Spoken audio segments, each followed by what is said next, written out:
The 1970s resolution reality. Neuralink's Blindsight system currently produces a visual field with fewer than 1,000 effective pixels, which is significantly lower than the resolution of a 1970s television.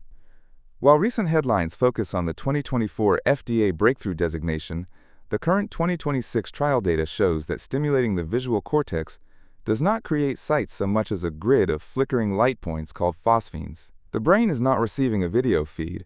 It is learning to decode a low-bandwidth binary map generated by an AI model. The Bespoke Retinotopic Map. The engineering hurdle lies in the retinotopic mapping of the primary visual cortex. Because every individual's neural folds are unique, the N1 implant requires a rigorous calibration period, where an AI encoder attempts to correlate specific electrode pulses with the user's perceived light positions. It is a feedback loop where the camera sees an object, the AI translates it into a pulse pattern, and the user reports the location of the resulting flash. This is not a plug-and-play interface. It is a bespoke machine learning problem where the human brain is the final layer of the neural network. Vision as semantic reconstruction.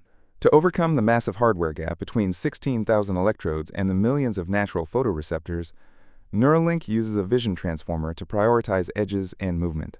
The AI is not trying to show you the world. It is hallucinating a simplified version of it that the hardware can actually transmit. This introduces a significant interpretation layer where the user sees what the AI deems important, not the raw environment. This effectively turns the visual cortex into a command line for external metadata rather than a sensory organ. The signal under the noise.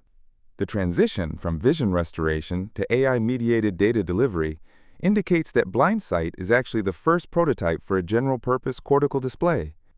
We are not watching the return of biological sight, but the birth of a synthetic sensory protocol that treats the brain as a high-latency receiver for compressed latent space. For developers and researchers, the focus should not be on marketing claims of superhuman vision, but on the information transfer rate measured in bits per second.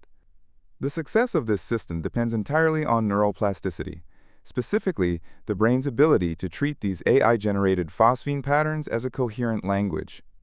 If the 2026 trials prove that the visual cortex can adapt to this synthetic input, we are looking at a future where any data stream can be mapped directly to human perception. Watch for the publication of the N1 spatial temporal fidelity paper expected in late August for the first hard numbers on user recognition speed. Subscribe for more.